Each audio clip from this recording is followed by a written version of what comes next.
Bienvenidos todos a la nueva clase de Dr. Dean, su canal relacionado con las ciencias básicas del conocimiento médico, con aplicación clínica que pueden utilizar en su paciente en el futuro o en este momento.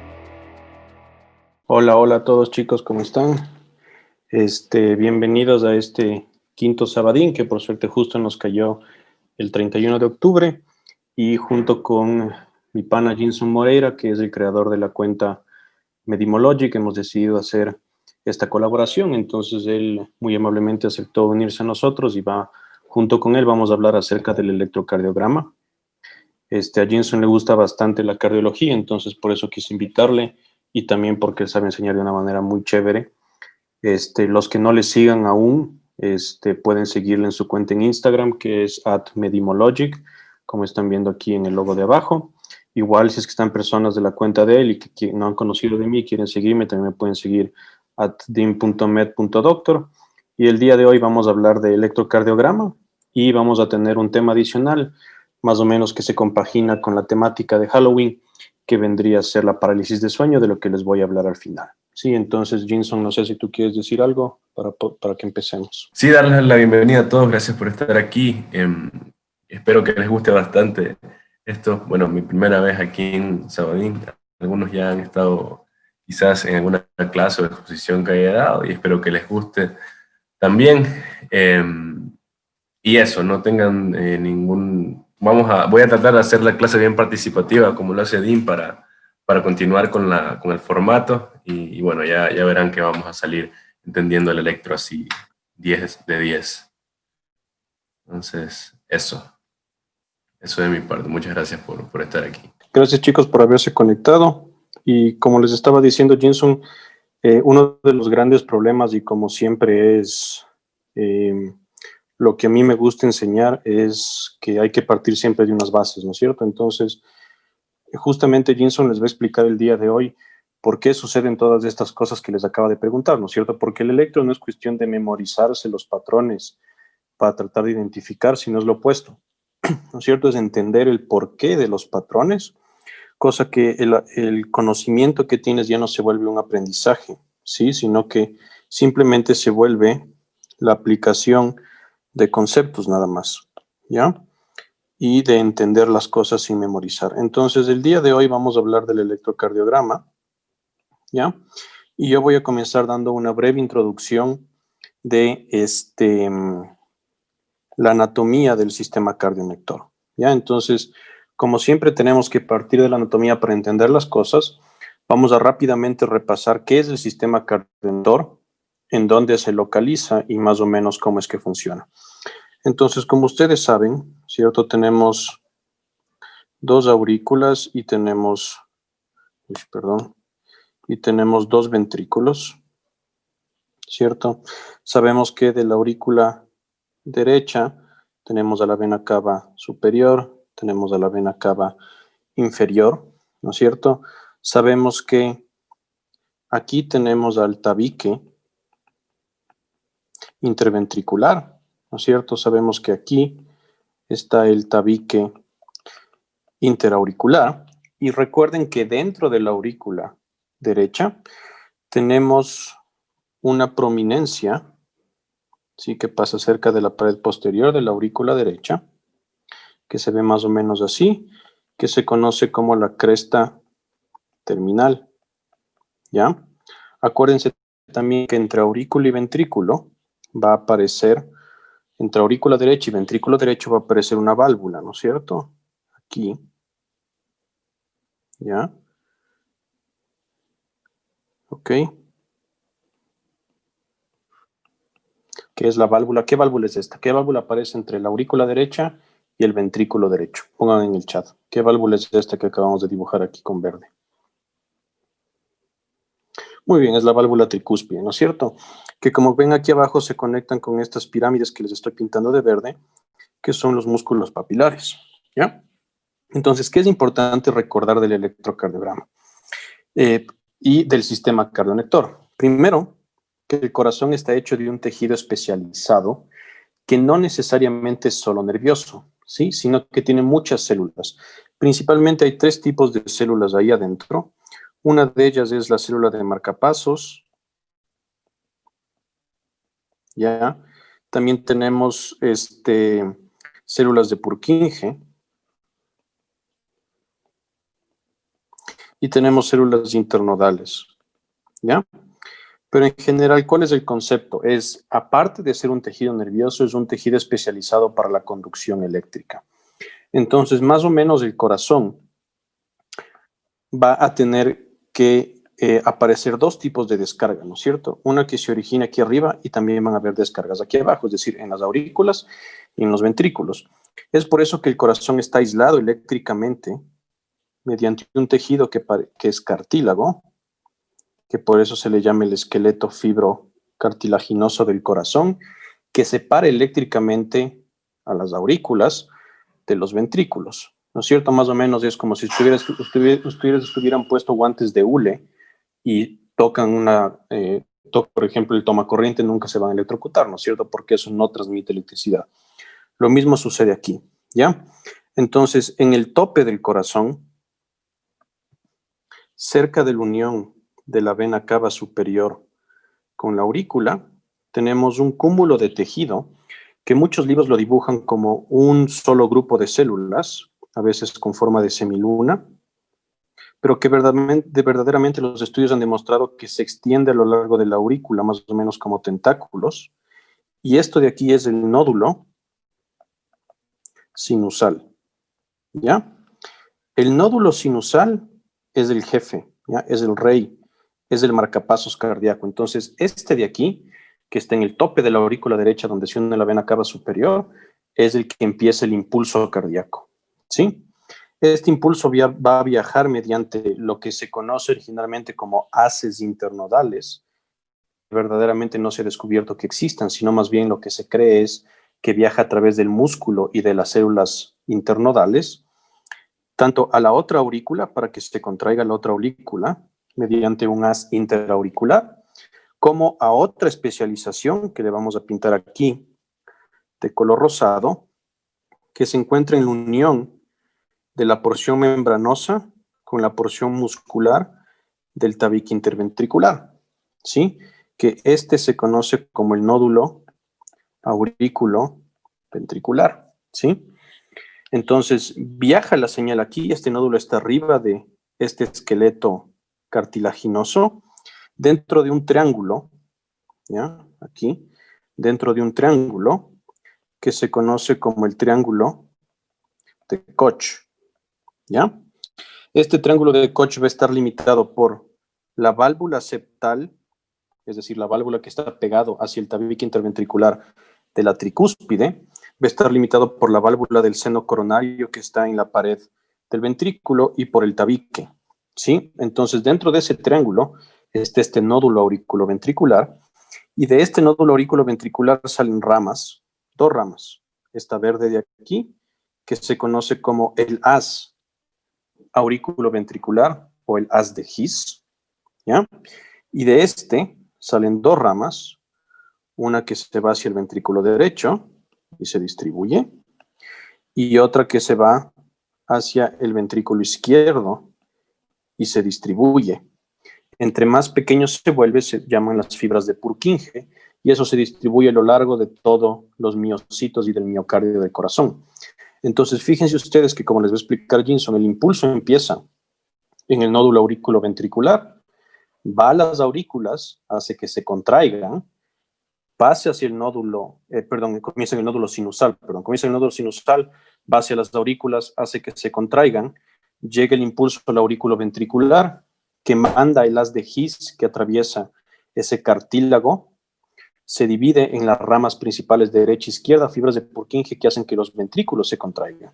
Entonces, el simple hecho de que existe este cartílago entre aurículas y ventrículos y el hecho de que por donde comienza el impulso sea arriba y termine abajo, hace que el corazón lata de manera sincrónica, ¿no es cierto? Primero aurículas, después ventrículos, ¿sí? Y ahí se da el famoso loop-tube del latido cardíaco, ¿ya? Realmente es por el cierre de las válvulas, pero como analogía. ¿Listo? Algo que quiero que se acuerden, que se me hace a mí súper fácil acordarme, inclusive para patologías, es que piensen que el sistema cardionector es más o menos como los militares, ¿ya? ¿A qué me refiero que es como los militares? El que está al mando, el general, en el tope del comando, es el nódulo sinusal, ¿sí?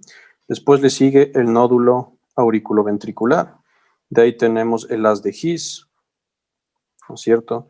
De ahí tenemos las ramas y de ahí tenemos las fibras de Purkinje. Así como en la milicia, ¿no es cierto? Si es que, digamos, se muere el nódulo sinusal, ¿sí? Se muere el general, ¿quién es el siguiente al mando? El AB. De ahí así, así, así. Entonces, cada uno de estos tejidos tiene la capacidad de generar un impulso eléctrico por sí solo.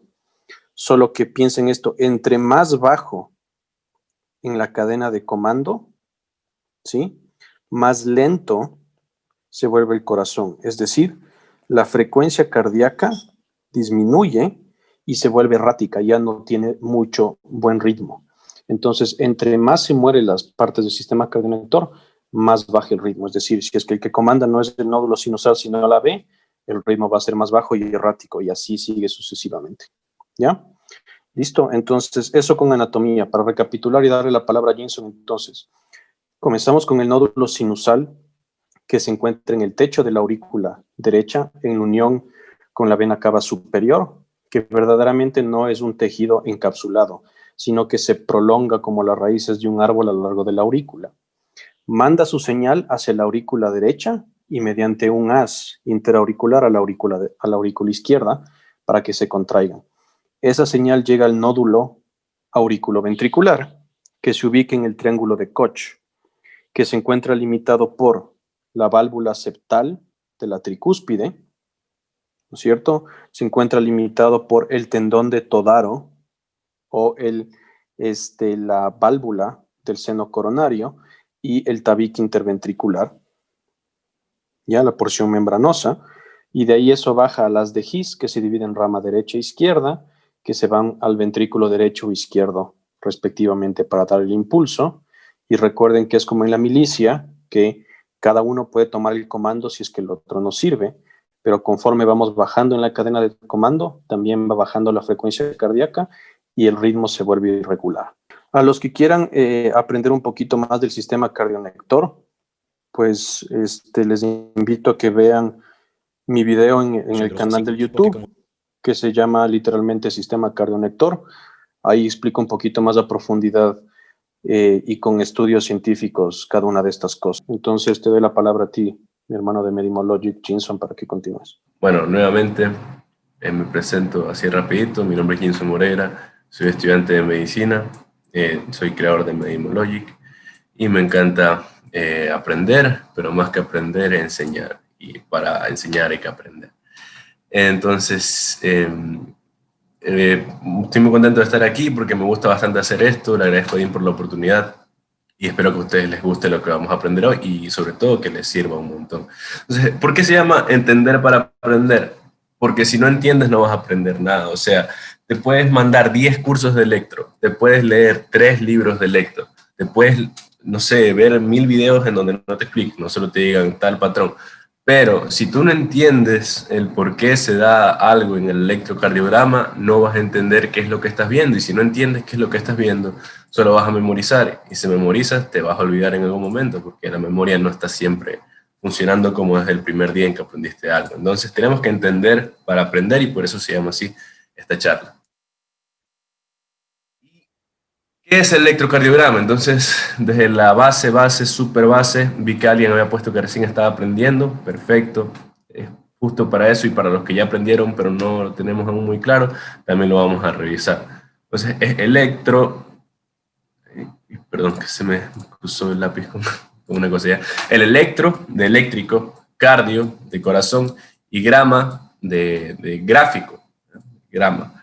Entonces, ¿qué es lo que realmente vemos? ¿Qué significan estos puntos, estos espacios, estas curvas? Estas curvas nos están diciendo que el corazón, que hay electricidad fluyendo a través del corazón y que esta electricidad se puede ver de tal manera. Puede que esto suene raro ahorita, pero ya vamos a ir entendiendo. ¿Y de qué dependen estas líneas? Dependen de cómo estemos viendo al corazón. Es decir, el corazón es uno solo, ¿ya? Y la electricidad a lo largo del corazón fluye de una sola manera, que ya la vamos a hablar. Pero, ¿por qué hay ondas que son positivas en una, negativas en otra. Bueno, ya vamos a ir viendo cómo funciona eso. Y antes de hablar de el funcionamiento del corazón y el electro, voy a hacer una brevísima mención, que ya lo vamos a revisar luego, a cómo vemos el corazón. Entonces, cada uno de estas cositas que nosotros ponemos aquí, o que hemos visto, que nos han dado, que son los electrodos, son como una perspectiva diferente del corazón, ¿ya? De aquí estás viéndolo desde la sala 1, aquí lo ves de la sala 2, de la sala 3, la sala 4, la sala 5, ¿ya? Y hay otros, estos son los precordiales, ¿no? Ya vamos a ver uno por uno. Pero hay otras formas de verlo que no son estas salas de acá, sino que son salas alternativas. Es que tenemos una acá, otra acá, ¿ya? Solo, ahorita es súper superficial, ya lo vamos a ver mejor en un rato. Y solo para mencionarles, esto es un electrodo, ¿ya? ¿Y qué es un electrodo? Un electrodo es un pedacito de metal que permite detectar cómo está fluyendo la electricidad a través de algo, de un material. En este caso, ¿cuál sería nuestro material? El músculo cardíaco. ¿Y quiénes son los responsables de llevar toda esa electricidad? En primer lugar, de disparar las ondas, el sistema cardionector. Y en segundo lugar, de tomar esa señal y empezar a que pase la electricidad a lo largo de todo el corazón, las células musculares. Y ahora vamos a repasar también. Entonces, simplemente para esto puse esto de aquí. Que electrodo no es igual a derivación, ¿ya? Porque tenemos 6 electrodos precordiales y tenemos también 6 derivaciones precordiales. Pero en los otros electrodos, que tenemos uno en el brazo derecho, que se pone acá en el hombro, en el brazo izquierdo, que se pone en el hombro izquierdo, y otros 2 en la pierna, uno para que cierre el circuito y otro que de verdad funciona, van a generar una interacción de las corrientes que fluyen a través de esos electrodos que se van a ver como otras derivaciones, que ya las vamos a ver en un ratito, ¿ya? Solo eso que quiero que se queden desde ahora. Los electrodos que se ponen en nuestro cuerpo nos permiten ver al corazón desde una perspectiva u otra. ¿Cuáles perspectivas? Ya vamos a hablar de eso. Solo quiero que quede claro que lo que capta el electrodo es cómo fluye la energía a través del corazón. ¿Y cómo se conduce la electricidad a través del corazón? Como Dean nos comentaba, tenemos varios tipos de células del sistema cardíaco. Voy a enfocar en 2. Las células marcapaso, que es del sistema cardionector, y bueno, este no es el sistema cardionector, pero son las que van a responder al estímulo del sistema cardionector. Entonces, ¿por qué las células marcapaso se llaman marcapaso? Porque como el nombre lo dice, son las que te marcan el paso al que va el corazón. Son las que te dicen más rápido o más lento. ¿De qué depende si va más rápido o más lento? De muchas cosas. De qué está haciendo tu organismo, de si estás corriendo, de si estás acostado, y todo eso en parte de respuesta por un sistema neurohormonal, ¿no? Que la adrenalina, la acetilcolina, cosas que no vienen mucho a esta charla, pero simplemente cuando tu corazón tiene que ir más rápido, va más rápido porque el marcapaso les avisa que tienen que ir más rápido. ¿Y a quiénes les avisa? A estas células de acá, a estas células miocárdicas, que son células que son células musculares especializadas del corazón, y como nosotros sabemos, para que una célula muscular se active, tiene que haber un proceso de despolarización. Entonces, ¿qué es despolarizar? Despolarizar es, como dice su nombre, es quitar la polaridad. Si algo está polarizado, ¿qué significa que esté polarizado? Que está como echado hacia un polo, ¿ya? ¿Cuál sería este polo? Estamos hacia el negativo, ¿no? Quisiera que me manden un mensajito si se va entendiendo ahí, porque hay algunos conceptos que estoy como que obviando, pero si algo no se entiende, sería bueno que me digan, porfa, en el chat, mientras voy aquí avanzando. Ya, chévere. Entonces, aquí tenemos un polo, ¿no? Y cuando vamos a despolarizar, significa que vamos a quitar esa polaridad. ¿Y qué vamos a hacer? A subir. Vamos a describir todo esto un poco. Y luego vuelve a bajar. Y eso es parte de lo que pasa para que se active y se contraiga una célula miocárdica. ¿Y cómo funciona esto? ¿Quién es el que le avisa? ¿Cómo es que le avisa? Entonces, nuevamente, tenemos células musculares y tenemos células marcapasos. Las células marcapasos son las que tienen esa automaticidad, como nos contaba Dean hace un rato, de ellas empezar y se disparan y se disparan y se disparan, y cuando se van disparando le van avisando a las células musculares que también tienen que contraerse, porque ellas son las inductoras de que haya esta despolarización. Porque hay un flujo de corriente eléctrica que les está diciendo, oigan, tienen que abrirse, tienen que activarse, y esto es lo que va a pasar. Y no sé si ustedes alguna vez jugaron, yo recuerdo que yo jugaba este juego de Paperboy, creo que se llamaba, de un muñequito que le iba lanzando los periódicos. ¿Ya? Entonces, las marcapasos son como este muñequito. Y el periódico es el flujo eléctrico que le va a avisar a las células musculares de que tienen que activarse y que tienen que funcionar. Y esa es la forma en la que se va propagando el impulso. Ahora, vamos a lo de despolarización como tal. Entonces, una célula miocárdica, una célula muscular en general, pero ahora hablando de las miocárdicas, puede estar de varias formas en relación a las cargas eléctricas. Puede estar en reposo, y cuando está en reposo significa que dentro de la célula hay un montón de cargas negativas y afuera hay un montón de cargas positivas, o puede estar despolarizada, es decir, que se alteró esa polarización que tenía y ahora está al revés, tiene adentro muchas cargas positivas y afuera muchas cargas negativas. ¿Cómo y por qué nos importa esto en el electrocardiograma si esto no lo vamos a ver nosotros? ¿Cómo vamos a ver una célula que se está despolarizando? Bueno, porque, como les contaba, el electro, ¿qué hace? Capta la electricidad, ¿ya? ¿Y cómo es que va a captar la electricidad?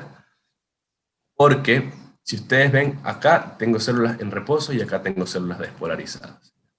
Entonces, ¿se acuerdan que Dean nos había comentado cómo empezaba desde la entrada de la vena cava superior, que teníamos el seno, el nodo sinusal, perdón, que mandaba las señales, y que luego estaba el AB, y que luego se mandaba el resto? Bueno, esa señal de uniformidad, es decir, desde que desde arriba se vaya hacia abajo, que hace que el corazón funcione de manera correcta, va a hacer que unas células vayan despolarizándose primero y luego se vayan despolarizando otras, porque todo tiene que ser en orden, todo tiene que funcionar de una manera específica para que el corazón pueda contraerse como tiene que ser. Si empieza acá, ¿qué significa eso? Que cuando están despolarizadas, voy a hacer un corazón coloquial, significa que cuando las células de aquí están despolarizadas, las células de acá aún no se han despolarizado, porque todo tiene que ir en orden, es un proceso. ¿Ya? ¿Y por qué me importa saber qué está despolarizado y qué no está despolarizado? Porque la manera en la que funciona el electrocardiograma y en la que se llega a captar la energía, la electricidad que está fluyendo a través del corazón, es como si el corazón funcionara como un dipolo, ¿ya? ¿Y qué es un dipolo? Pero ya respondemos eso. Un dipolo no es más que una batería, ¿ya? Una batería es un dipolo. Un dipolo es un material donde hay una carga positiva y una carga negativa, y a través de esas cargas positivas hay un campo magnético, es un campo eléctrico, que es lo que se ve aquí en esta foto de un disco de Metallica que me gusta, y bueno, y por eso lo puse. Entonces, ¿por qué me importa saber qué es un dipolo? ¿Por qué me importa saber cómo se despolariza, cómo se repolariza? Porque yo tengo que saber, primero, en qué orden va a ir esta despolarización. Y segundo, yo necesito saber qué es lo que voy a ver con el electrodo. Entonces, ¿qué cargas detecta el electrodo? Pueden contestar ahí en el chat. Detecta las cargas que están afuera de las células o las que están adentro de las células. ¿Qué cargas va a detectar nuestro electrodo? Imagínense que el electrodo está por aquí. ¿Qué cargas va a detectar? ¿Las que están aquí adentro o las que están afuera? Ya, muy bien. Va a detectar las que están afuera, ¿ya? Porque el electrodo no va a detectar como tal las cargas que van a ingresar, o sea, las que están dentro de la célula, ni las que están afuera como tal. Es decir, sí, detecta las que están afuera, pero no porque lo que vaya a detectar son las cargas que están afuera específicamente, sino por qué. ¿Ya? Y ahora viene un concepto muy importante que tenemos que tener claro para entender el electrocardiograma, y es, ¿qué es la electricidad? ¿Qué es la electricidad? Porque siempre hablamos de que la actividad eléctrica, que el flujo eléctrico, pero ¿qué es la electricidad? La electricidad es el flujo, ¿ya? El flujo de cargas eléctricas, o sea, de cargas iónicas de un lugar a otro. Entonces, en un cable de corriente, ¿qué es lo que está pasando? Que hay un metal conductor que está llevando un montón de electrones. Pero aquí, ¿dónde está el flujo? ¿Dónde está el flujo? Y por eso es que se detectan las que están afuera. ¿Dónde está el flujo? Esto es el flujo, o sea, que unas vayan adentro, ¿ya? Y que otras se queden afuera. Ese flujo, ¿ya? Déjenme borrar, disculpen. El flujo es lo que se forma al poder determinar que hay una diferencia de electricidad entre un lugar y otro. Y así es como el electrodo va a detectar que de hecho está fluyendo la electricidad. ¿Por qué? Porque aquí hay una carga y aquí hay otra carga distinta. Aquí está la negativa, acá está la positiva. El electrodo, ¿qué es lo que detecta? Cómo está fluyendo la electricidad, por eso les digo, es un flujo, desde acá hasta acá. Entonces, eso es lo que va a detectar el electrodo. Donde sea que yo lo ponga, lo que va a detectar es cómo, desde un lugar que se está despolarizando, está avanzando hacia otro lugar que aún no está despolarizado. ¿Por qué detecta las que están afuera? Porque esas son las que se pueden detectar y son las que se van a ver cómo está cambiando el flujo eléctrico entre esas células. Quisiera saber si se entendió ese concepto, o sea, si me puedo hacer explicar con ese concepto, porque puede ser un poco confuso. No sé si me pueden poner ahí, porfa. Chévere, chévere, chévere. Me alegro que se entienda. Si alguien no lo entiende, no importa, me ponen y se lo repito. Entonces, lo que detecta el electrodo es el flujo. ¿Cuál es el flujo? Las diferencias entre esta electricidad de acá y esta electricidad de acá. Si mi electrodo está aquí, voy a detectar una carga, voy a detectar que hay un flujo positivo. ¿Y cómo se va a ver eso en el papelito? Como una onda positiva, pero ya vamos a ver eso en un ratito más específico en lo que es el electro como tal. Ahora, ¿qué pasa si yo tengo todo aquí despolarizado? Todo, todo, todo. Igual, mi electrodo está acá. Pero ¿qué es lo que no hay? Pónganme en el chat. ¿Qué no hay en esta de aquí que sí había en esta de acá? ¿Qué es lo que no hay? Flujo, exacto. Y si no hay flujo, ¿qué es lo que no hay? Pónganme también ahí. Si no hay flujo, ¿qué no hay? Ya, cambio de carga, bien, corriente, carga, electricidad.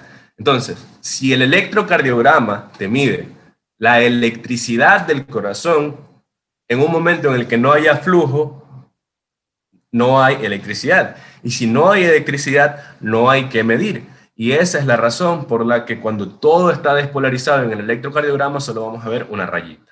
¿Ya? Y por eso es que tenemos líneas, por eso tenemos ondas, porque el corazón va a funcionar de distinta manera a lo largo del ciclo cardíaco. Muy bien, entonces, esto funciona de esta forma. Tenemos un niño que le está gritando a un micrófono. La electricidad, entre comillas, en este ejemplo sería cómo van saliendo las ondas de sonido desde la boca del niño hacia el micrófono. Como están yendo en esta dirección y si el micrófono está en este lugar y el niño está gritando hacia ese lugar, vamos a tener que en el programa de grabación o donde sea que yo esté viendo, vamos a ver un pico así, un montón de piquitos así positivos. Pero, ¿qué pasa si el niño cierra la boca? Ya, el niño cierra la boca y deja de gritar. Ahora, ¿qué le va a estar llegando a este micrófono? Nada, está en silencio. El micrófono no detecta que haya un sonido. Y si el micrófono no detecta que hay un sonido, no va a reflejar nada en el programa y nada se va a grabar. Y así es como el electrocardiograma dice, a ver, esto es una línea porque el corazón está fluyendo electricidad por aquí. Esto es una línea porque no está fluyendo nada. Esto es una onda porque está fluyendo. Pero hemos visto ondas positivas, pero ¿qué pasa con las ondas negativas? ¿Ya? Esto también es muy importante que lo tengamos claro. Cuando el dipolo está apuntando, es decir, el flujo de cargas, ¿ya? Está apuntando desde el negativo hacia el positivo, está apuntando como que se va del electrodo, es decir, yo tengo mi electrodo aquí. Yo tengo mi electrodo aquí. Si el flujo de corriente está apuntando hacia la dirección contraria de nuestro electrodo, lo que va a sentir nuestro electrodo es que se está alejando la electricidad, ¿ya? Y si la electricidad, en lugar de acercarse hacia el electrodo, se aleja del electrodo, lo que yo voy a tomar es una onda negativa. Y creo que aquí ya entra un concepto un poco más sencillo de entender. Es decir, si se acerca al electrodo, positivo. Si se aleja al electrodo, es negativo. Pero, ¿por qué les expliqué todo lo otro antes? Porque si yo no les hubiera explicado qué era el flujo, qué es la electricidad, cómo es la despolarización, hubiera sido solo repetirles y nos íbamos a quedar con memoria y eso de nada nos sirve. Ahora, ¿cómo funciona esto? Tenemos al niño, pero el niño está gritando hacia el otro lado del micrófono. Pero en este caso no es que el micrófono no graba, sino que imagínense que ocurre un fenómeno distinto, que el micrófono no detecta, detecta cuando el sonido se aleja de él y en lugar de aumentar las ondas, hace ondas negativas, ¿ya? Sé que no es la analogía más exacta, pero me parece que puede ser útil. Es decir, si el sonido va para acá, el micrófono va a detectar cómo se está yendo, como que le pasaron un lado y dice, chuta, se está yendo, y lo que va a reflejar es una onda negativa. Muy bien, espero que me esté pudiendo hacer explicar, y igual, si tienen una duda, escriben nomás en el chat y repito lo que sea necesario. Muy bien, ahora, obviamente el corazón no es una línea, como hemos visto, ¿ya? Obviamente el corazón no es una línea, ni los electrodos están completamente emparejados. Entonces, ¿qué es lo que el corazón termina haciendo? Para poder detectar vectores. Vectores, y vectores suena a matemática, suena a física, suena a colegio, que no queremos recordar eso, pero es algo súper sencillo. Si el vector, ya, si está una cosita para acá, apuntando, ¿hacia qué lado está apuntando más? ¿Hacia el positivo o hacia el negativo? Hacia el positivo. Y le hacemos dos vectores resultantes de ese primerito, ¿ya? Y vean qué es lo que termina surgiendo. Lo que termina surgiendo de tener eso de esa forma es que igual va a haber una parte de esa corriente eléctrica que termina apuntando hacia nuestro electrodo positivo. Y si está apuntando hacia el electrodo positivo, ¿cómo va a ser siempre la señal en el electrodo? Si es que la electricidad fluye hacia el electrodo, va a ser positiva, ¿ya? Y por eso es que tenemos ondas positivas igual cuando la electricidad fluye hacia donde está. Porque si yo les digo, ¿cómo es el corazón? El corazón es una cosa así, ¿ya? Más o menos. El corazón es una cosa así. Y la electricidad va a fluir así. Entonces, ¿cómo es que en B6, que vamos a nombrarlo igual, que está por acá, yo voy a ver lo positivo? Es porque se van sumando los vectores, se va viendo cómo es que fluye al final de haber analizado toda la electricidad, y así es como se dibuja en el papel del electrón, ¿ya? Ahora, ustedes pónganme en el chat, ¿cómo va a ser la onda resultante de este flujo eléctrico? Porque miren, si hay flujo eléctrico, ¿no? ¿Cómo ustedes creen que va a ser la onda aquí? ¿Cómo va a ser? ¿Va a ser positiva o va a ser negativa? ¿Cómo va a ser? A ver, Abiel ya nos dio la respuesta ahí, ¿ya? La onda en este caso va a ser isoeléctrica. ¿Por qué? Porque el flujo eléctrico, es verdad, sí existe, está así, pero ¿hacia dónde le apunta? ¿A quién le apunta? No le apunta a este ni le apunta a este. Entonces, no se está alejando de nuestro electrodo, o sea, no está formando un dipolo hacia el otro lado, ni está acercándose. Entonces, no voy a tener deflexión positiva ni negativa. ¿Y eso qué se traduce? A una línea isoeléctrica. Muy bien, Abiel. Ahora sí, electrodos y derivaciones. Ahora que hemos entendido cómo es que fluye la electricidad y cómo es que se detecta, vamos a hablar de los electrodos y derivaciones.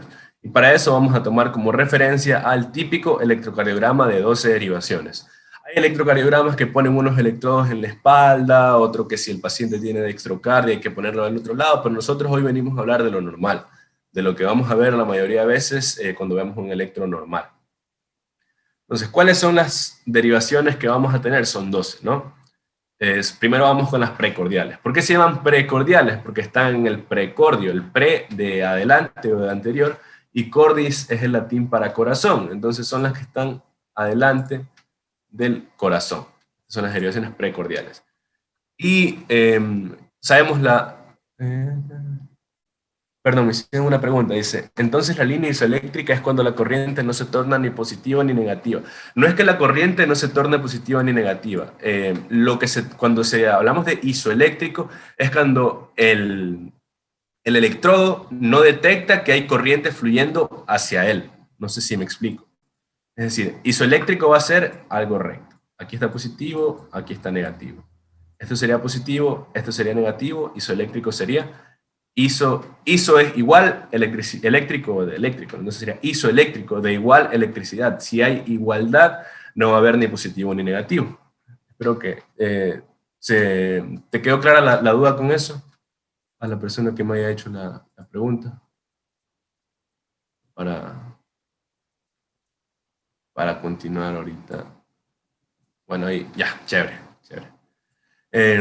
Entonces, como les decía, esto se nos dice desde anatomía, al menos ahí me dieron que se pone en el cuarto espacio intercostal, línea parasternal derecha, quinto espacio intercostal, línea parasternal izquierda, el B4 se pone en la línea medio clavicular izquierda, el B3 se pone entre B2 y B4, el B5 en la línea axilar anterior izquierda y el B6 en la línea axilar media izquierda. ¿Ya? Eso se nos dice en el quinto espacio intercostal, todo esto, ¿no? Eso se nos dice un montón de veces, pero ¿para qué nos sirve eso cuando vayamos a ver el electro? Porque la electricidad del corazón fluye así. Entonces es inteligente ponerlos ahí porque si están acá van a ser los receptores del flujo eléctrico que está pasando. Y miren este gráfico que a mí me encanta para entender cómo es que fluye la electricidad y cómo es que ven los vectores. Entonces miren el B1, está como para la derecha. ¿Sí ven qué electricidad le va a llegar? Este vector de aquí. El B2, el de acá. El B3, el de acá. El B4, este, el B5 y B6. Entonces, como les decía desde el principio, derivaciones es igual a tener una sala diferente para ver a cada una, al corazón de distintas formas. Es como que tienes un cuarto y tienes un binocular de un lado, otro del otro, y tienes varias formas de ver exactamente lo mismo, sino que lo ves de distintas formas. Entonces, ¿en cuál de ustedes, en cuál de estas derivaciones creen ustedes, pónganme en el chat por favor, que nosotros vamos a poder ver clarito, clarito y con más fuerza al ventrículo izquierdo? ¿En cuál de estas ustedes creen que se va a poder ver? Sin memoria de que esta es para lateral, de que esta es para base, para septal. ¿En cuál de ustedes creen que se va a ver mejor? Exacto, B5, B6, 4 más o menos, 4 también, pero 4 está más como que en la mitad, pero bien, exacto, eso es lo que yo quiero que ustedes saquen de esto, que solo viendo con lógica dónde están ubicados los vectores, ya sepamos, si yo quiero ver la cara lateral, es decir, el ventrículo izquierdo, tengo que utilizar el B5 y el B6. ¿Pero por qué? Esta es la razón por la que lo hacemos, porque el flujo de corriente, si apuntamos al ventrículo izquierdo, va a estar para acá. ¿Y a quiénes les está apuntando? A estos dos de aquí. ¿Ya? Ahora, esto es un poco más confuso, las derivaciones que no son las precordiales, sino las de las extremidades, las limb leads, porque se forma un triángulo que parece física a nivel superior entre estas derivaciones. Entonces, tenemos 4, ¿no? Aquí está el diagrama simplificado y acá está el de las derivaciones. O sea, estos son electrodos y estos son derivaciones que se forman gracias a esos electrodos. Entonces tenemos right arm, RA, left arm, LA, left leg, LL, right leg, que esta es la neutral, ¿ya? Esto es como la tierra, para que haya un circuito que funcione. Entonces, se forman entre todas estas una forma de percibir cómo fluye la electricidad del corazón.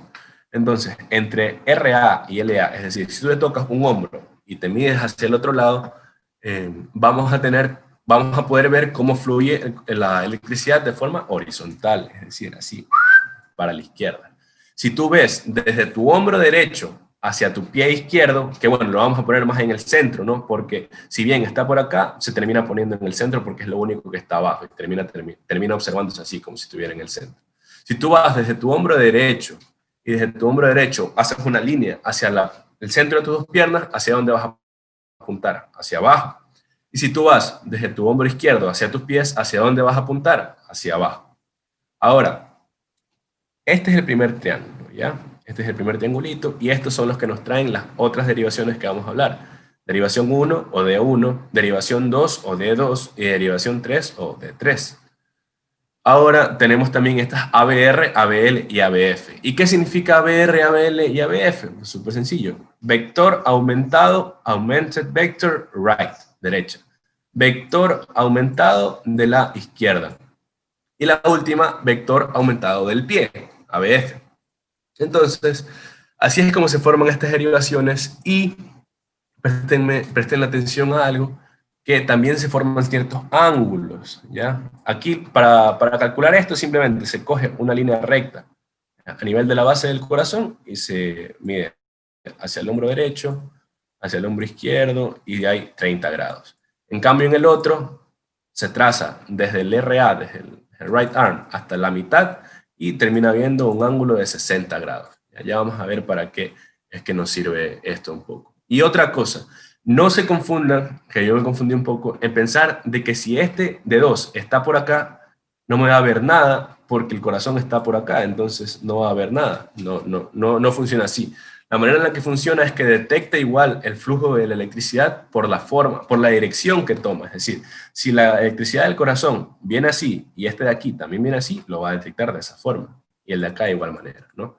Y lo mismo para los otros, para la ABR, para la ABL. Si la electricidad va así, se lo detecta. Va así, se lo detecta, y va así, se lo detecta. ¿Ya? Está claro lo de las derivaciones, tanto precordiales como las de las extremidades. Pueden ponerme ahí en el chat, porfa, se los agradecería. Para ver si ya... Sí, chévere. Chévere, gracias, Leo. Si tienen una duda, me ponen ahí por interno y yo la reviso. Entonces, ¿para qué tantas derivaciones? Para tener más perspectivas. Porque a mí no me sirve solo ver de un lado el corazón si yo tengo el lado derecho enfermo, ¿no? Imagínense si solo tuviéramos B6, pero tenemos algún problema en el ventrículo derecho, no me sirve. ¿Y qué me permiten ver esas perspectivas? ¿Cómo va fluyendo la electricidad a lo largo del corazón? Gracias, cómo va fluyendo la electricidad a lo largo del corazón desde una cara, desde otra cara, desde otra cara, desde otra cara, pero la electricidad siempre es la misma, y este concepto quiero que quede claro. Es decir, lo que se ve positivo en uno se debería ver negativo en el que está opuesto hacia donde apunta ese. Y ese es un concepto que ya vamos a revisar en un ratito. Entonces quiero que que esté muy claro. Entonces, si D2 es así, ¿cierto? D2 es así, hasta acá hacia el lado positivo. Y ABR está apuntando para acá, ¿no? ¿Se acuerdan para dónde estaba apuntando? Para allá. Y yo tengo un flujo de electricidad que viene así. Pueden ponerme en el chat, ¿cómo se va a ver ese flujo eléctrico en ABR y cómo se va a ver ese flujo eléctrico en D2? ¿Positivo o negativo en cada uno? ¿Cómo se vería? Quieren, pónganme en privado. ¿Cómo creen que se vería? Ya, exacto, negativo en ABR. ¿Por qué negativo en ABR? Porque si el ABR está acá y la electricidad se está alejando, nos va a ser negativo por lo que ya hemos hablado. ¿Y por qué positivo en D2? Porque si el D2 está acá y se parece y sigue la dirección del D2, va a estar positivo. Muy bien, excelente. Y aquí está la respuesta a por qué vemos al corazón así. Estoy seguro que alguna vez les dijeron que utilicen D2, D3 ABF para ver la cara inferior. El B1, B2 para la septal, B3, B4 para la anterior, ¿ya? Y aquí está todo explicado. Esta es la explicación y la aplicación de lo que hemos estado aprendiendo. Es decir, D1, ¿hacia dónde apuntaba? Hacia acá, ¿no? Ese color no se ve muy bien. Cambiar de color, perdón. Voy a hacerlo más grueso. Ya, tampoco me gusta. Perdón. Ahí sí, perdón. Estaba arreglando los lápices. D1, ¿hacia dónde va? Hacia allá. Listo. ABL, ¿hacia dónde iba el ABL? Así, ¿no? Ya más o menos algo así. Listo. ¿Cuáles otros están aquí? Pero B5, ¿hacia dónde apunta B5? Miren que B5 está por acá, ¿no? B5 sería algo como hacia acá, está B5 y B6 también. Entonces, ¿qué es lo que van a percibir? ¿Qué es lo que se puede ver con estos aquí? La cara lateral del corazón. ¿Por qué se puede ver la cara lateral del corazón? Por esto de acá calamos. Miren cómo está ABL. ¿ya? ABL apunta para allá. ¿Hacia qué lado? Hacia lateral. D1 apunta para acá. ¿Hacia qué lado? Hacia el lateral. B5 y B6 están acá. ¿Hacia dónde apuntan? Hacia el lateral. Y esa es la razón por la que podemos ver la cara lateral del corazón con B5, B6, D1 y ABL. ¿Ya? ¿Y por qué ABR se queda solito? ¿Por qué ABR no se dice para ver la cara tal? Y esto, porque miren cómo apunta ABR. ¿Ya? Miren cómo apunta ABR. ¿Y cómo era el flujo del corazón? Que nos dijo Dean desde el principio. Era así. Entonces, ABR va en la dirección contraria de la que va el flujo del corazón. Y esa es la razón por la que no utilizamos ABR para ver las caras, porque es mejor verla con otras que sí vayan de la mano con la forma en la que fluye la electricidad dentro del corazón. Espero que les esté gustando la charla y que esté quedando claro el tema, porque sí puede ser algo feo. Ahora ya entramos a electro de verdad. ¿Cómo estamos de tiempo? Uy, no, sí estamos bien. Ahora entramos a electro de verdad y vamos a hablar de, en primer lugar, de la velocidad del papel del electrocardiograma, porque cuando la primera vez que yo vi la derivación ABR tiene alguna aplicación bajo algún contexto clínico. Sí, o sea, imagínate que tienes,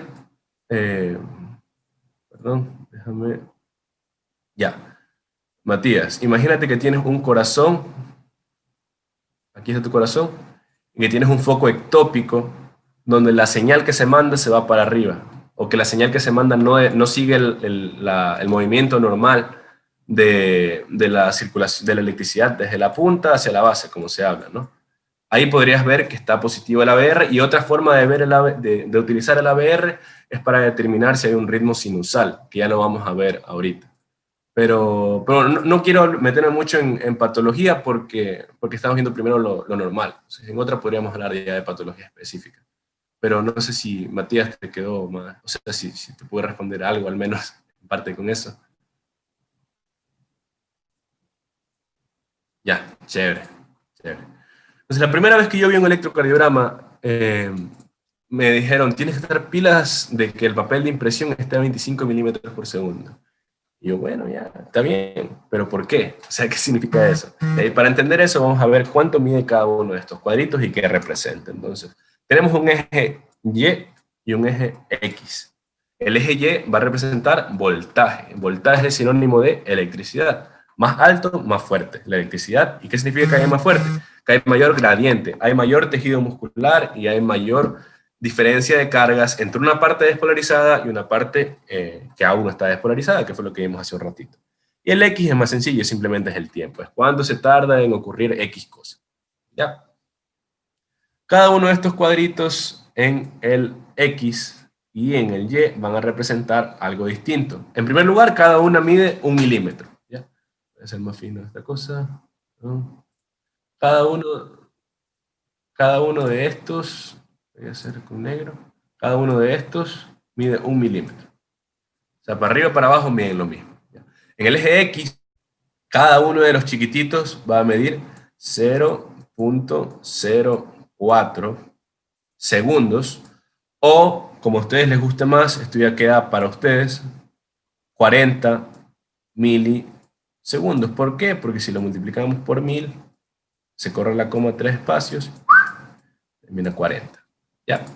Entonces 0.04 segundos o 40 milisegundos. A mí me gusta más en 0.04, pero ya quedan ustedes.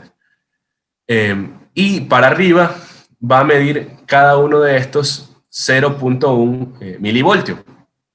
Este es más fácil porque mide igualito. 1 milímetro, 0.1 milivoltios.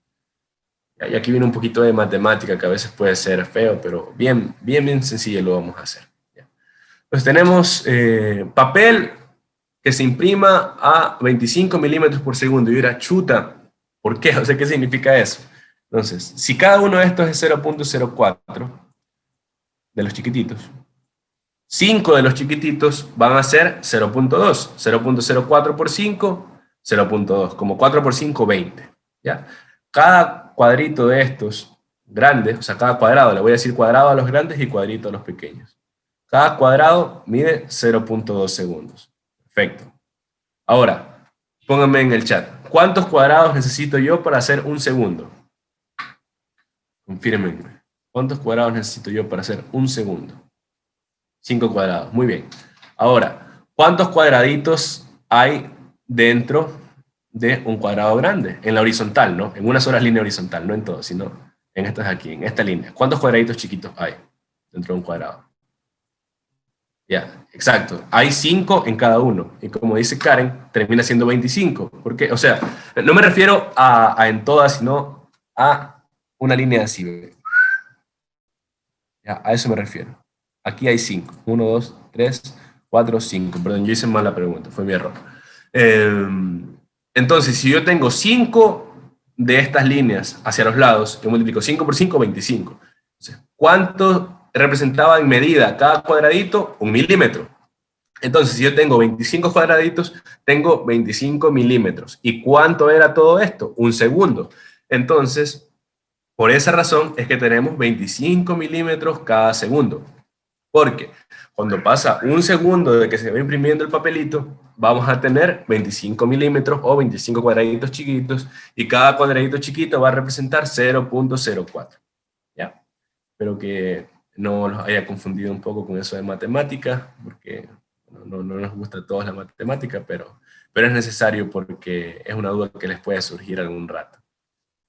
Y ya, eso es lo del papel del electrocardiograma que les quería explicar, es decir, 0.02 el cuadrado grande, 0.2 el cuadrado grande, 0.04 el cuadrado chiquito, 0.1 milivoltios el cuadradito para arriba, ¿ya? Hacia arriba electricidad, hacia el lado tiempo. Y bueno, esto es muy como un poco específico de vernos la duración y todo esto. Quiero que se queden con algunas cosas importantes de qué representa cada uno. Entonces, la onda P es la despolarización de las aurículas, ¿ya? El intervalo PR representa el tiempo que pasa desde que se empieza a despolarizar la aurícula hasta que se acaba todo eso, es decir, la parte final de la diástole. Y aquí les trajo una mnemotecnia que espero que les sirva, que yo me olvidaba cuál era un segmento y cuál era un intervalo, y no sabía cuál era el que tenía ondas y cuál es el que solo es línea. Entonces, el intervalo tiene tiene dentro, intervalo está dentro, o sea, está entre las ondas, o sea, tiene a las ondas. Y el segmento va a separar el segmento a las ondas, entonces el segmento va a ser una raya, esto es un segmento. El intervalo va a tener ondas y rayas, ondas y líneas isoeléctricas, para hablar más específico, mejor. El QRS menor a 120 milisegundos, no le presten atención a ese segundo que está ahí. El punto J de unión es cuando se vuelve a ser isoeléctrico luego de la despolarización. El segmento ST es el tiempo que pasa entre que se terminó de contraer el ventrículo hasta que se va a repolarizar. ¿Y ven por qué es isoeléctrico? Porque aquí todo el ventrículo ya está despolarizado. ¿Qué decíamos cuando todo estaba despolarizado? Que el electrocardiograma no va a detectar ningún flujo de corriente. Si no detecta flujo de corriente, no va a haber ninguna ondita. Y bueno, el intervalo QT es el tiempo que pasa desde que se despolariza hasta que ya se termina de repolarizar. Ahora sí, ahora viene lo que les decía, el ritmo sinusal. ¿Qué era un ritmo sinusal? Teóricamente un ritmo sinusal es... Anneli, el punto J se utiliza para estenosis aórtica. Te mentiría si te digo que lo tengo claro ahorita, Anneli, pero lo voy a investigar y te digo, pero te mentiría si te lo digo. Lógica no lo saco ahora, pero la verdad no lo sé. El ritmo sinusal teóricamente es que hay una onda P, que haya un QRS que siga una onda P, que haya que esté entre 60 a 100 y por último, que sea positivo en D2 la onda P y que sea negativa en ABR, ¿ya? Y uno dice, chuta, pero ¿por qué? ¿Por qué? ¿Por qué? No tiene mucho sentido simplemente memorizarse todo. A ver, vamos punto por punto del ritmo sinusal. 60 a 100. ¿Por qué tiene que medir eso un ritmo sinusal? Porque ritmo sinusal significa que el ritmo está dado por el nodo sinusal o sinoauricular. Entonces, la velocidad a la que dispara el nodo es esa. ¿Por qué tiene que haber onda P seguida de un QRS? Porque el ritmo sinusal es esto, desde aquí hacia los ventrículos. Y tiene que haber primero una onda P que despolarice las aurículas y un QRS de despolarización de los ventrículos. ¿Y por qué? Que esto es lo más chévere para mí, que espero que ahora ya lo tengamos más claro con lo que revisamos. ¿Por qué positivo en D2 y negativo en ABR? Que era exactamente el ejemplo que les puse antes. Esa es la razón por la que es positivo en D2 y negativo en ABR. Justo eso. Y eso como ritmo sinusoidal. Ahora, una brevísima revisión de cada cosa. Entonces, el flujo eléctrico, esta es la razón por la que se ve así, porque se forma un vector entre la electricidad que está pasando desde este punto de la aurícula hacia el nodo auriculoventricular. Y si ven que está para acá, pero igual, ya les pongo el otro gráfico, el vector resultante se viene haciendo mayormente positivo, entonces por eso hay una onda positiva. Ahora, el intervalo PR, ¿por qué el intervalo PR es un intervalo? O sea, ¿por qué, perdón, el intervalo PR tiene un pedacito isoeléctrico? ¿Por qué? Porque ahí se acabó de despolarizar las aurículas y entramos al conocidísimo retraso fisiológico, que es que todavía no se despolarizan los ventrículos para que pueda ocurrir de manera uniforme después de que todas las aurículas se hayan despolarizado, las dos aurículas. Y esa es la razón por la que es isoeléctrico, porque no hay flujo. Ahora, la onda Q. ¿Por qué la onda Q es negativa? Esto es D2, ¿no? Perdón, no les aviso. D2. Y la razón por la que usamos D2 para enseñar es porque es la que sigue el eje cardíaco mayormente. Entonces, esto es D2. D2. Ya. ¿Por qué la onda Q es negativa? Porque el flujo eléctrico en este punto, lo primero que se va a despolarizar de los ventrículos, sabemos que es el tabique, ¿no? Y si el tabique es lo primero que se despolariza, tiene que irse para un lado. Y si se va para acá y para acá, y el vector de D2 era así, ya no está yendo, apuntando hacia donde está D2. Entonces no se va a percibir como una carga positiva, sino como una carga negativa. Esa es la razón. Ahora, ¿por qué la R es positiva? Porque primero que se va a despolarizar desde endocardio a epicardio, es decir, desde aquí para acá. Y cuando llegan acá a las fibras de Purkinje, en primer lugar, es decir, tenemos el tabique, recorren el tabique, llegan hasta aquí, empiezan a mandar una señal, y como la pared del ventrículo izquierdo es más gruesa, ¿se acuerdan lo que les decía? Mientras más diferencia de cargas haya, mientras más músculo haya, mayor va a ser la señal que le manden, porque imagínense, aquí hay algunas cargas y aquí hay un montón de cargas también, en cambio, aquí hay una, acá hay otra. La señal que manda el ventrículo izquierdo termina siendo más fuerte, y por eso, si esto viene así, y se termina sacando el vector resultante de estos dos, que termina yendo para acá, igual va a ser una súper positiva.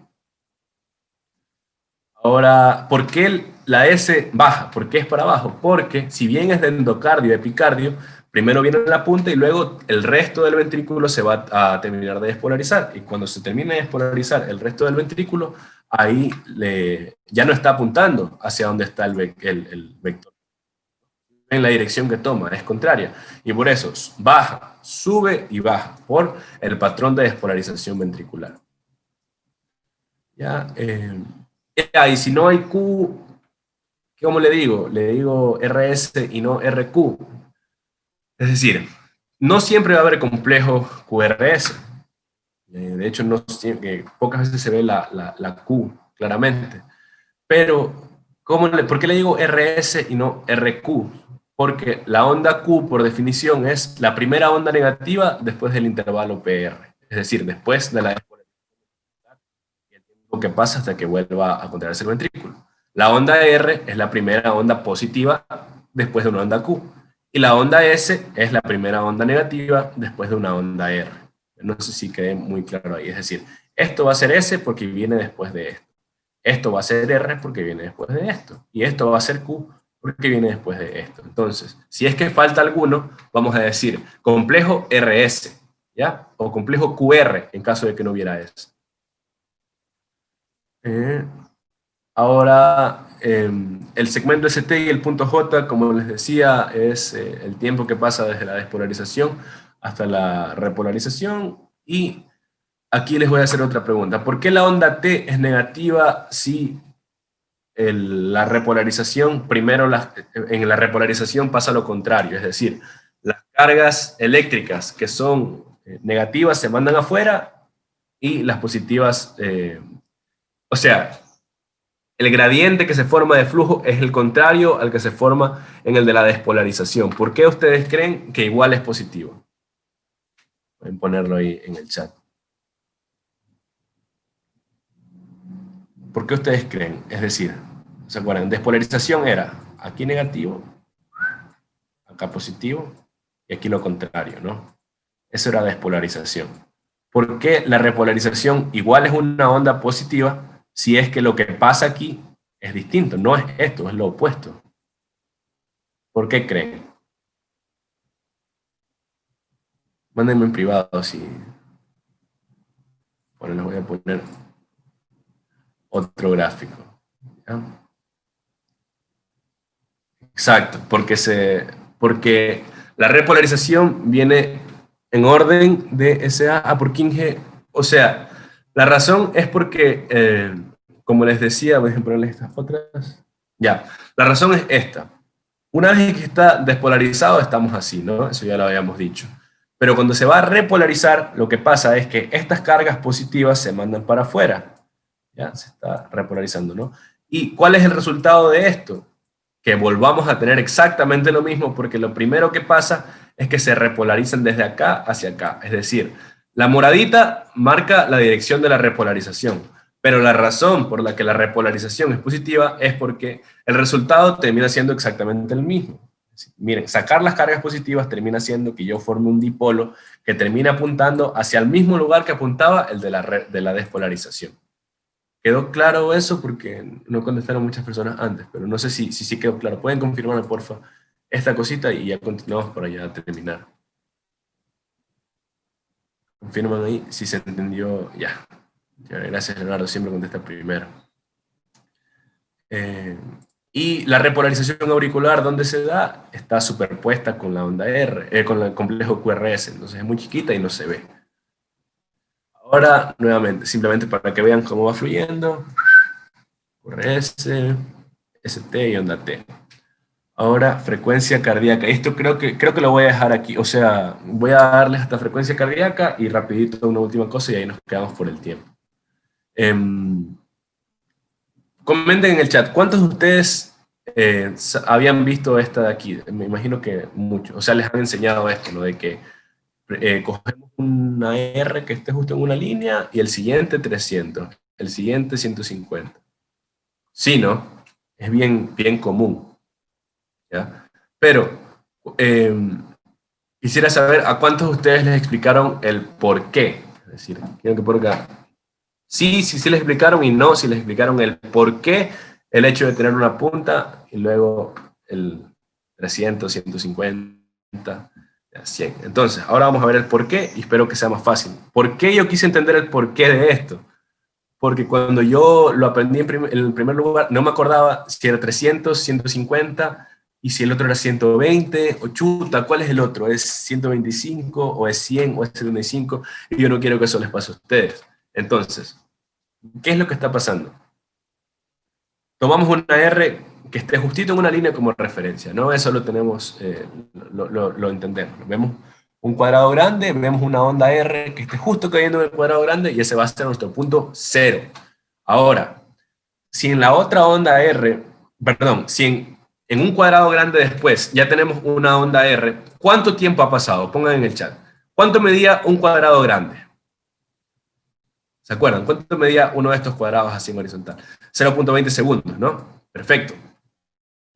Ahora, esto es tan sencillo como hacer una regla de 3. Si en 0.20 segundos hubo un latido, ¿cuántos latidos habrá en 60 segundos? Espero que se haya entendido. Aquí hay segundos y latidos. Ahora, simplemente hago una regla de 3, que lo que me termina saliendo es 60 dividido para 0.2. ¿Y cuál es el resultado de 60 dividido por 0.2? ¿Alguien tiene ahí una calculadora que me acolite? 300. ¿Ya? Y esa es la razón por la que si hay un R después de 0.2 segundos, la frecuencia cardíaca va a ser 300. Ahora, vamos con el de 75. ¿Ya? Voy a otro color. Si yo tengo un R y han pasado... ¿Cuánto tiempo ha pasado aquí? Tenemos un cuadrado 2 cuadrados, 3 cuadrados, 4 cuadraditos. ¿Cuánto tiempo ha pasado? Pongan ahí en el chat para participar todos. 0.8, exacto. Ahora, segundos, latidos. Si en 0.8 segundos hay un latido, ¿cuántos latidos habrán en 60 segundos? Alguien que haga la operación y nos diga cómo se haría, es decir, aquí termina así, ¿no? X igual a 0.8, 60 por 1. 75, perfecto, perfecto. Y así es como ustedes pueden saber exactamente cuánto tiempo ha pasado. Perdón, cuántos latidos hay y cuál es la frecuencia cardíaca cuando tenemos un ritmo regular. No vamos a hacer con ritmo irregular porque no es el punto de ahora. O sea, creo que vamos en lo normal. Pero Jinson, y si no me cae exactamente en otro R y no tengo ninguno que empate así, igualito, es facilito. Imagínense que tenemos uno aquí, ¿ya? Imagínense que tenemos una R aquí. ¿Cuánto tiempo ha pasado? 0.2, 0.4 y ¿cuánto tiempo ha pasado? Han pasado 2 cuadraditos chiquitos, ¿ya? ¿Cuánto tiempo sería 0.4 y 2 cuadraditos chiquitos? ¿Se acuerdan cuánto valía cada cuadradito chiquito? Valía 0.04. Perfecto, entonces, si yo tengo 2 cuadraditos chiquitos, serían 0.08. Y eso de ahí, ¿a qué le tengo que sumar para sacar cuánto tiempo ha pasado? A 0.4. Exacto, 0.48, ya lo dijeron por ahí. Entonces, ¿cuánto tiempo ha pasado en 13 hipotético que yo hice? Ha pasado 0.48. Y ahora lo mismo, segundos y latidos. Si en 0.48 segundos hubo un latido, ¿cuántos latidos habrán en 60 segundos? Y ahora solo hay que dividir 60 para 0.48 y el resultado es 125 latidos por minuto en este paciente. Entonces, quisiera saber qué tal les pareció esta técnica para calcular la frecuencia cardíaca, porque a mí me parece mejor entenderla y hacerla así y sacar la calculadora rapidito para hacerla, que simplemente memorizárselo y decir chutas, 300, 150, 100, 75. Exacto, es más fácil, es más sencillo, y si uno lo entiende, es mejor, porque si solo te memorizas, te vas a olvidar, como me pasaba a mí, que no sabía cuándo era 300, 150, bla, bla, bla, yo no sabía, porque me olvidaba, porque es mucho más fácil olvidarse que dejar de aplicar la lógica, y si entendemos, vamos a aplicar la lógica siempre, y vamos a salir sabiendo mejor. Esto era lo mismo, ya me olvidé de pasar la diapositiva, perdón. Esto era lo mismo, simplemente explicarlo así, el por qué era la matemática. Ahora, lo otro termina siendo exactamente lo mismo, es ese otro método que hay que te dicen, cuenta cuántos R hay en 10 segundos y lo multiplicas por 6. ¿Por qué es lo mismo? Porque dice, si en 10 segundos tengo 15 latidos, ¿cuántos latidos va a haber en 60 segundos? Y ahí simplemente vuelves a hacer la regla de 3, que termina siendo 60 por 15 dividido por 10, y esto termina dando 90, ¿ya? O sea, ven, es exactamente lo mismo, sino que te lo hacen, o sea, es una forma diferente de interpretarlo, pero en base es lo mismo, simplemente es hacer una regla de 3 para calcular la frecuencia cardíaca cuando tengas un latido seguido. ¿Ya? Espero que les haya gustado y que sobre todo les sirva y les siga sirviendo. Ahora, el intervalo PR, como les nombraba, simplemente es eso, o sea, es un intervalo que pasa el tiempo desde que se despolariza la aurícula hasta que se va a contraer el ventrículo. Otras cosas de patología que no la vamos a mencionar. El intervalo QT, esto sí es algo importante que incluso Dean, cuando me daba clases de farmacología, nos enseñó, ¿ya? Es el intervalo QT, es el tiempo que pasa desde que se empieza a despolarizar el ventrículo hasta que se va a acabar de repolarizar el ventrículo mismo. ¿Qué puede hacer que se prolonga el QT? Fármacos como algunos antipsicóticos, la quinidina y bueno, otros fármacos. Pero, ¿por qué es importante saber esto? Porque si nosotros tenemos el intervalo QT muy largo, es un intervalo QT larguísimo, eso nos puede precipitar la aparición de una taquicardia ventricular, que es la torsada de puntas o torsada de points, que es esta cosa que se parece a una radio o a una onda de sonido, un disco de Arctic Monkeys, y eso es mortal. O sea, late tan rápido que el corazón no se alcanza a llenar, hay infarto y paro cardíaco mortal. Entonces, ¿qué es? El intervalo QT es anormalmente largo, o sea, es demasiado largo. Cuando, ya estoy acabando, el intervalo QT es muy largo cuando dura más de 440 milisegundos en hombres y 460 en mujeres, cuando hay 60 latidos por minuto, solo eso. Pero tienen que corregir el intervalo QT porque esto está hecho para 60 latidos, entonces, por lógica, si dura 90, o sea, si hay 90 latidos, ¿qué significa eso? Que el corazón, que el ventrículo se contrae más rápido, se despolariza, pero también se repolariza más rápido. Y no debemos medir con la misma vara dos cosas que ocurren a velocidades diferentes. ¿Ya? Y eso, solo eso vamos a ver. Y ahora el eje también, así súper rápido. El eje es lo que ya hemos hablado un montón de veces. El corazón va así. Entonces, ¿cuál es la que más se parece? De dos. De dos es la que más se parece al eje cardíaco. Así es como va fluyendo y esa es la razón por la que el eje es así, porque fluye en esa dirección. Nuevamente, positivo, si está hacia donde va el electrodo, se ve como positivo, si se aleja es negativo. Ya les expliqué esto igual, el endocardio es epicardio, y el eje normal, ahora sí, el eje normal es esto, ¿no? El eje normal es normal, y la razón por la que es el eje normal es porque, miren, aquí hay 60 grados del D2, y como les decía, aunque parezca que está afuera, igual lo capta porque sigue la misma dirección. Entonces, ¿cuándo va a estar en este punto? Cuando es positivo en D1 y ABF. ¿Pero por qué? Porque miren, ABF apunta para acá abajo. D1 apunta para acá en positivo. Y si está positivo en uno y en el otro, va a estar dentro de este rango. Y eso es lo que nosotros vamos a considerar normal para el eje. Estoy yendo un poco rápido, pero es que igual esto ya lo revisamos y por cuestión de tiempo. Entonces aquí yo les voy a pasar las diapositivas a todos igual para que puedan revisar cualquier cosa extra. Luego, si rapidísimo, ¿por qué se puede desviar el eje hacia la izquierda? Imagínense que este pedazo de corazón izquierdo es grandísimo, hay una hipertrofia. Entonces, la señal que manda el vector está muy desviada hacia allá. Entonces, eso termina haciendo que el eje, que era así, ya no esté tan recto hacia ese lado, sino que puede tomar una dirección así. ¿Por qué? Porque hay tanta señal que está apuntando para acá, porque el ventrículo está muy grueso, que se desvía hacia la izquierda. Ahora, desviación hacia la derecha, lo mismo. Hipertrofia de acá, se manda mucha señal, y ahora el nuevo eje ya no está apuntando para acá, sino que se viene para acá. ¿Ya? Y el mismo mecanismo es si hay lesión, es decir, si hay infarto acá y no puede conducir para acá el corazón, tiene que conducir todo para allá, y por eso cuando hay lesión de un lado, el eje se desvía para el lado contrario.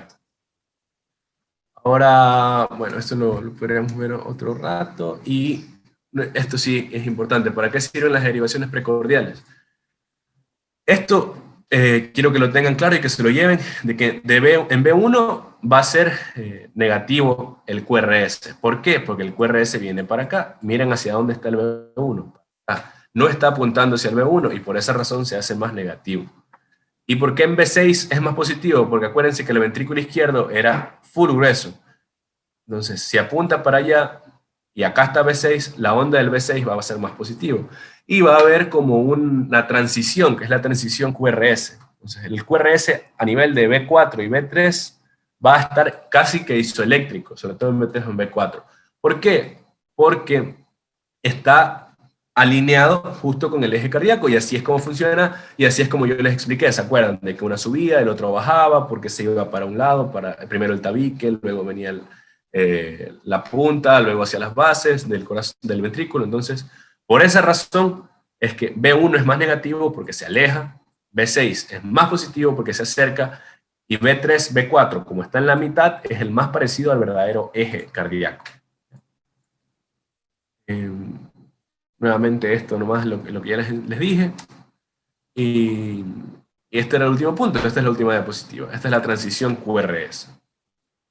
Esta es la zona de transición porque si el corazón fluye así y el QRS justo está por aquí, para donde está apuntando, esa es la razón por la que lo vamos a ver de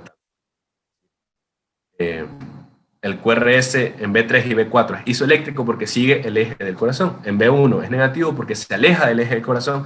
Y en B6 porque se acerca a lo que yo les decía de que era full, que apuntaba para acá y que es gruesísima la pared del ventrículo izquierdo. Bueno, por eso es tan positivo, porque está dirigido, o sea, recibe la señal de la despolarización hacia ese lado. Y eso ha sido todo de mi parte. Disculpen que me prolongué 15 minutos más de lo que debía. Lo siento por el tiempo. Y ahora, solo para terminar, quisiera que los que pusieron su calificación al principio de cómo entendían el electro, ahora lo vuelvan a hacer y ustedes mismos vean la diferencia de cómo se puede entender el electrocardiograma si lo vemos con lógica. Les agradecería que pongan ahí del 1 al 10 cuánto sienten que lo entienden. Entonces, gracias chicos por sus palabras. Si pueden, tomen ahí una captura, una fotito y etiquétenme, súbanlo a Instagram, Medimologic, ya saben, ahí voy a seguir organizando estas cosas. Gracias Dean por el espacio, perdóname por pasarme un poquito del tiempo. Y ya te doy la palabra, Dean. Ya déjame compartir la pantalla. Chévere, mi hermano, buenas, muchas gracias, y creo que todos estaremos de acuerdo que nos faltó un poquito más de tiempo, ¿no es cierto? Entonces posiblemente el siguiente sábado, si es que ustedes chicos están de acuerdo y si es que Jinson nos quiere ayudar, podemos continuar con la segunda parte del electrocardiograma para ver nuevamente un poquito con mayor detenimiento lo que Jinson estaba explicando y aplicar también a patologías y poder seguir con eso, pues siempre vas a estar invitado, ¿ya? Ahora vamos a hablar de un tema bastante distinto, que no me voy a demorar ni 15 minutos, pero que va a estar dentro de más o menos lo que se celebra, no mucho en los países latinoamericanos, verdaderamente, porque más es el Día de los Muertos para nosotros cerca de inicios de noviembre, ¿no es cierto?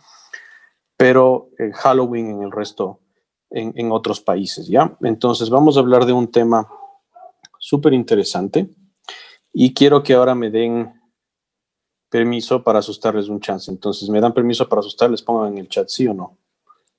¿Estamos dispuestos? ¿Qué dicen? Oye, ok, veamos. Ya, entonces vamos a hablar de un tema que es súper interesante, que me interesa bastante porque tiene que ver con todo lo neurológico, y vamos a hablar un poco de la parálisis del sueño, ¿ya? Entonces, no sé si es que han escuchado este término de parálisis del sueño. ¿Alguien ha escuchado este término? Pongan en el chat, sí o no, si es que han escuchado este término de parálisis del sueño. ¿Ya? Es algo muy frecuente que se escuche y vamos a entender esto y vamos a empezar con una historia. ¿Ya? Entonces, imagínense que ustedes el día de hoy o mañana se quedaron estudiando para una prueba que tenían en la Facultad de Medicina hasta las 2:45 de la mañana. Cerca de las 3 de la mañana van agotados a su habitación, se acuestan, cierran los ojos y oscuridad completa, ¿cierto? Se quedan dormidos. De la nada, sienten una sensación extraña como cuando entras a una habitación abandonada, como que hay algo ahí, como que hay una presencia extraña, como que algo no está normal. Sienten como que hay una presencia en alguna esquina de la habitación. Sí, sienten como que algo raro está ahí, como que algo les está viendo desde la esquina de la habitación y empiezan a hiperventilar. Empiezan a hiperventilar y abren los ojos. ¿Sí? Abren los ojos y ven el techo de su habitación. ¿Ok? Ven el techo de su habitación completamente vacío, pero sienten que no se pueden mover. No pueden mover los brazos, no pueden mover las piernas, solo pueden mover los ojos. Y regresan a ver a la izquierda su reloj y son las 3:33 de la mañana. La famosa hora de los muertos, o la hora del diablo, que se cree que es una burla a la fecha en la que Cristo murió, a la hora en la que Cristo murió, que fue a las 3 de la tarde, y a la edad en la que Cristo murió, que fue a los 33 años. O se cree que simplemente es la mitad del número del diablo, 666. Pues ustedes están viendo al techo, y de la nada, mientras están viendo al techo, está completamente vacío, sienten un peso sobre su pecho. Sienten un peso terrible sobre su pecho y empiezan a hiperventilar cada vez más. Empiezan a escuchar susurros, empiezan a escuchar voces y de la nada aparece algo ahí enfrente, arriba de ustedes. Se asustan, no pueden moverse, hiperventilan más, no pueden gritar, están completamente paralizados y de la nada se pueden mover y se elimina esa sensación. Eso es lo que sienten las personas que tienen parálisis del sueño, o lo que se conoce como una parasomnia relacionada con REM. Es una sensación como la que acabo de describir. Interesantemente, de aquí se origina el folclore, ¿sí? Bastante del folclore y leyendas, que vamos a hablar un poquito de eso. Sí, entonces, para eso les pregunto, ¿cómo esto se conoce como una parasomnia? Es decir, al lado de los sueños. No es un sueño, está al lado, ¿no es cierto? No es el típico sueño, pero se relaciona con REM, ¿ya? Entonces, la pregunta aquí es, ¿qué sucede durante REM? ¿Qué significa REM? ¿Alguien sabe qué significa REM? Porque es una fase de sueño, ¿no es cierto? Pero ¿qué significa REM? ¿Alguien sabe? Exacto, ¿no es cierto? Significa Rapid Eye Movement, porque durante la fase más profunda del sueño, que de hecho es cuando el cerebro está más activo, los ojos se empiezan a mover de un lado al otro porque se activa la formación reticular paramediana o PPRF por sus siglas en inglés, que permite la mirada conjugada, ¿ya? Pero al ser una parasomnia relacionada con REM, imagínense que es como que el sueño REM sigue activo, pero mientras ustedes están conscientes y abrieron los ojos. Y durante el sueño REM es que su cerebro, especialmente el tronco del encéfalo, la sustancia reticular, manda una señal de parálisis a todos los músculos del cuerpo, excepto los de la respiración. Es por eso que en la parálisis del sueño los pacientes no se pueden mover, no pueden mover absolutamente nada. Sí, no pueden mover las piernas, no pueden gritar, no pueden hablar. E interesantemente la respiración se vuelve errática y más lenta y se asocia a alucinaciones visuales y auditivas. ¿Por qué alucinaciones? Porque aún estamos en cierto grado en un ciclo REM, cuando el cerebro está súper más activo y especialmente se vuelve mucho más activo la formación reticular y el tronco del encéfalo, que le vuelve al paciente que se ponga en un estado de hipervigilia. No sé si les ha pasado, y eso es lo que les pasó a ustedes ahorita, por ejemplo. Cuando les asusté, se activó su tronco del encéfalo, se activó su cerebro primitivo y entraron en un estado de hipervigilia. No sé si han dado cuenta que cuando nos asustamos, empezamos a respirar más rápido y estamos mucho más conscientes de nuestro ambiente. Eso es un estado de hipervigilia y eso se asocia con paranoia. Entonces, cuando los pacientes entran en parálisis de sueño, tienen un estado de paranoia en el que sienten, como les describí en esta historia, que hay una presencia a la derecha de la habitación. Y las alucinaciones se vuelven más complejas y aparece la alucinación del intruso, ¿no es cierto? Que hay alguien ahí que te quiera hacer daño. Es una presencia maligna que esté en algún lado de la habitación que te quiera hacer daño o que alguien te está viendo.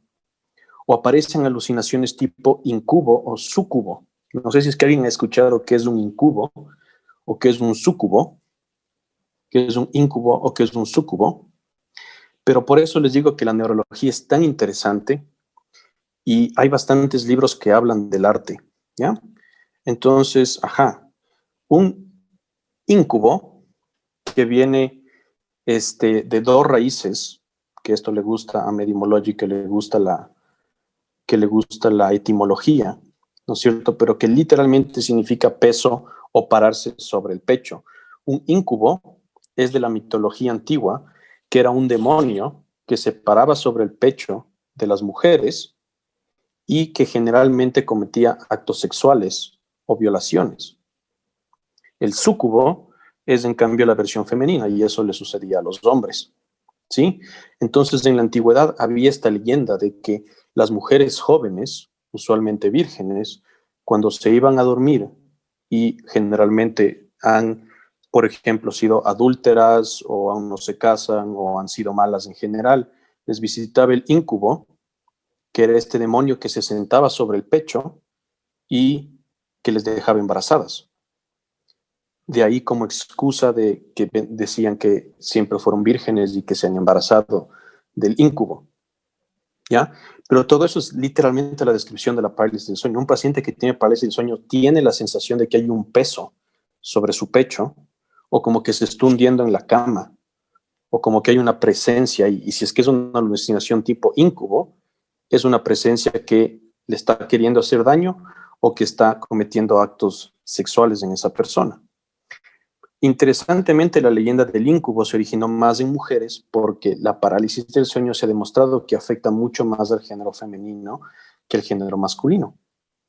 Y hay variaciones, por eso les digo que yo sí creo en esta frase que la magia y lo paranormal no es nada más que ciencia que aún no podemos explicar. Desde las posesiones demoníacas que se relacionan verdaderamente a crisis epilépticas que no se comprendían en ese entonces, hasta la leyenda del íncubo, y esto, efectivamente, las leyendas del íncubo o de los súcubos, que están presentadas en varias obras artísticas a lo largo del mundo y en varias variaciones de leyendas folclóricas. Por ejemplo, el íncubo en Bolivia le conocen como la sajra, en Brasil como el boto, en Chile como el trauco, en Colombia el moján, en Ecuador tintín, México, Guatemala, Colombia o Argentina el sombrerón o sombrerudo, en Honduras el duende, en Paraguay curupi, en México y Guatemala cipitio y El Salvador también, en México jarel, en Panamá como el zángano, en Venezuela como garetón o ceretón, en Perú machu, en Cuba y República Dominicana como el ciguapo. No sé si es que esto sea verdad. Ahí me pueden ir diciendo nuestros hermanos de otros países latinoamericanos si es que es así, ¿ya? Entonces, estas leyendas son variaciones, no necesariamente mientras está durmiendo, pero todas las leyendas comparten que sucede a jóvenes y que es un ente pequeño, malévolo, gordo generalmente, pequeño y gordo generalmente, que persigue a jóvenes, ¿sí? Para raptarles o para violarles o que les embaraza. Sí, todas esas son las variaciones de esta leyenda que se originan de el íncubo, verdaderamente. ¿Ya? Y eso es súper interesante, porque resulta que a lo largo de todo el mundo, en el arte, podemos ir viendo cómo la neurología fue siendo expresada como algo mitológico hasta que empieza a ser comprendida. Porque se ha visto que en pacientes que tienen parálisis del sueño a repetición y se hacen estudios polisomnográficos y que se graban los ojos, se ve cómo están despiertos, conscientes, pero el patrón del electroencefalograma es aquel correspondiente con un sueño REM. ¿Sí? Entonces, de ahí se originan estas leyendas. Aquí está un dibujo del Tintín y típicamente estos personajes, como les digo, son chiquitos, gordos y siempre tienen algún factor sexualizador, porque la alucinación del íncubo es esta de violación, ¿sí? O de un crimen sexual, como están viendo este dibujo que este Tintín está arrastrando semejante cosa ahí. ¿Ya? Entonces, eso me parece súper interesante de la neurología, y por eso les digo, yo soy súper creyente de que lo paranormal y la magia solamente es ciencia que aún no hemos descubierto, no podemos explicar aún. Yo no soy muy creyente de lo paranormal, soy muy creyente de súper interesante estas coincidencias, porque no me parecería lógico que en todos los lugares del mundo se describe exactamente el mismo fenómeno. Los que efectivamente protegen esta cuestión paranormal es que justo sucede, como les había dicho, a la hora del diablo, ¿no es cierto? Lo que se conoce como las 3:33 de la mañana, como la mitad del 666, o dizque la fecha y edad en la que murió Jesucristo, como una burla a la Trinidad, ¿cierto? Porque la Trinidad se representa inclusive con el número 9 y por eso al revés de 6, 666 como el número de la bestia, etcétera. Pero ¿por qué sucede generalmente estas horas? No es porque verdaderamente ese es el momento en el que el velo entre lo paranormal y nuestro mundo se vuelve más pequeño y los demonios pueden cruzar, sino que interesantemente las personas que son propensas a tener parálisis del sueño presentan muchos más episodios cuando están cansados, han dormido lo suficiente, y eso usualmente sucede a altas horas de la madrugada, o cuando beben alcohol, y uno regresa a la casa tipo 2, 3 de la mañana, ¿cierto? Entonces, todos esos patrones hacen que efectivamente la madrugada sea el momento más frecuente en el que aparece una parálisis de sueño. Sucede mucho más en mujeres que en hombres. Por eso es que las pinturas de la antigüedad generalmente presentan a los íncubos sobre mujeres jóvenes, no viejas, generalmente suceden en mujeres jóvenes, adolescentes, preadolescentes, adultas jóvenes. La prevalencia mundial es de casi el 8%, y como sucede en el sueño REM, aparecen estas alucinaciones, y aparte de eso la respiración es irregular. Se ha visto que los pacientes con parálisis de sueño respiran al 40% menos de lo normal que cuando están despiertos. Tener aumento del CO2, ¿cierto? Hipercapnia, cambios en el flujo cerebral, que puede ser otra explicación para las alucinaciones, por la hipervigilia y la paranoia que genera la hipercapnia, ¿sí? Entonces, esa es la parálisis del sueño. Es un tipo de, como les dije, parasomnia REM, que se origina de los desórdenes del sueño, que prácticamente, según la clasificación internacional de los desórdenes del sueño, tenemos insomnia, desórdenes relacionados a la respiración y al sueño, desórdenes centrales de hipersomnolencia, desórdenes del ciclo vigilia-sueño del ritmo circadiano, parasomnias, desórdenes relacionados al movimiento durante el sueño y otros trastornos. La parálisis del sueño queda justo en las parasomnias porque está entre estar completamente vigil, es decir, consciente, pero aún mezclado con ciertos hallazgos de REM. Es por eso que la mayoría de personas siempre describen lo mismo, porque si es que verdaderamente fuera algo paranormal sería distinto para cada persona, pero la base es la misma, la sensación de una presencia que le quiere hacer daño en la habitación, la sensación de un peso que esa presencia se puso sobre la persona y que no le dejaba moverse y que no podía mover las extremidades, la sensación de estar angustiado y de respirar más rápido. Todo eso se explica y se relaciona a una activación de los sistemas de hipervigilia del cerebro, que cuando uno está verdaderamente en hipervigilia, cualquier pequeño sonido empieza a pensar en cosas que no son. ¿Han visto cuando estamos viendo una película de miedo? Que durante la película de miedo estás súper vigila a cualquier sonido, y ahí siempre tienes ese pana cabrón como yo que les acabo de hacer ahorita, que de la nada ¡pac!, les asusta y se llevan el susto de la vida y siguen hipervigiles. Por eso también es interesante los sustos, y por eso es que hay las casas embrujadas, Halloween y todas las leyendas folclóricas, porque de una u otra manera activamos nuestros sistemas primitivos que efectivamente nos ayudaban a sobrevivir. Y el miedo en la antigüedad, o sea, el miedo cuando estábamos evolucionando, no era necesariamente algo malo, sino fue de hecho lo que nos permitió evolucionar. Y el cerebro evolucionó para querer o apreciar el miedo, para que cuando existe miedo, el cerebro se aleje de eso que genera miedo porque se considera peligro, y eso a la vez causa placer. Es por eso que cuando sales de una casa embrujada, de pegarte el susto de tu vida y después estás con tus panas tomando unas colas o ya comiendo, te sientes súper relajado y súper feliz porque ya te alejaste de esta situación del miedo. Sí, entonces, por eso a mí me parece que la ciencia es hermosa. Espero que les haya gustado esta historia. Espero que no les haya asustado mucho, y si logré asustarles me siento realizado porque no sabía si es que iba a funcionar o no.